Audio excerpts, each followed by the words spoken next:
โอเคมาคลิปนี้เราก็จะมาเบิ่งต่อสำหรับฟังก์ชันของมง SKMI รุ่น1219เลยเนาะมาคลิปก่อนนี้แม่นเฮาเบิ่งอยู่ในโหมดมงปลุกเนาะต่อไปคือบีบโหมดเนาะมันจะมาอยู่หน้ามงปลุกเฮาเบิ่งไปแล้วมาคลิปนี้บีบโหมดอีกบัดนึงก็จะมาอยู่ที่ตำแหน่งการจับเวลาเนาะสัญลักษณ์แม่น ST เนาะตัวนี้เนาะเป็นเวลายังอยู่00เนาะจับเวลาตัวนี้มันจับเวลาเดินหน้าเนาะการใช้งานก็คือเนาะนี่เลยสังเกตเบิ่งว่าปุ่ม Start Stop ตัวนี้แหละเนาะที่เอาไว้ใช้โดยตรงกับโหมดตัวนี้เลยโหมดจับเวลาเดินหน้าเนาะอันนี้เป็นเวลาอยู่ที่00เนาะสมมุติเราอยากจับเวลาก็แค่บีบปุ่มนี้เลยเนาะปุ่มขวาด้านถึงนี่เนาะ Start กับ Stop อยู่ปุ่มเดียวกันเลยเด้อเฮาบีบบัตรแบบนี้จะเป็น Start เนาะลองบีบเลยเนาะบีบบัตรนึงปึ๊บตัวเลขจะเดินหน้าเนาะจับเวลาเริ่มจับเป็นวิขึ้นไปเลยเนาะ1 2 3 4 5 6 7 8 9 10แล้วแต่เนาะเฮาจับเวลา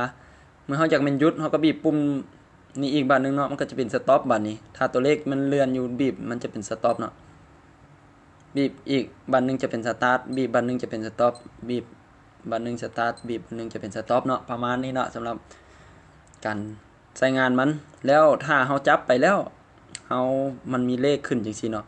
เฮาอยากให้มันกลับไปเป็น00เนาะเฮาอยากเริ่ม0ใหม่เนาะก็แค่บีบปุ่มรีเซ็ตนี่เนาะบีบบัดเดียวเนาะบีบบัดเดียวปึ๊บมันก็จะกลับเป็น00คือเก่าเนาะเริ่มจับใหม่ก็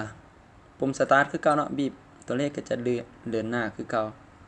บีบอีกบัดนึงก็สต็อปอยากให้มันกลับไปเป็น00คืนก็บีบรีเซ็ตเนาะก็ประมาณนี้เนาะสำหรับฟังก์ชันการจับเวลาเนาะสตาร์ทกับสต็อปจะอยู่ปุ่มเดียวกันเนาะบีบจะหยุดอยากให้มันเป็น0คืนเลข0คืนแล้วก็แม่นบีบปุ่มรีเซ็ตอีกบัดนึงมันก็จะเป็น00คืนเนาะก็สิประมาณนี้เด้อสำหรับฟังก์ชันการจับเวลาตัวนี้เป็นจับเวลาเดินหน้าเนาะเดี๋ยวเบิ่งคลิปต่อไปสำหรับฟังก์ชันต่อไปเลยเนาะ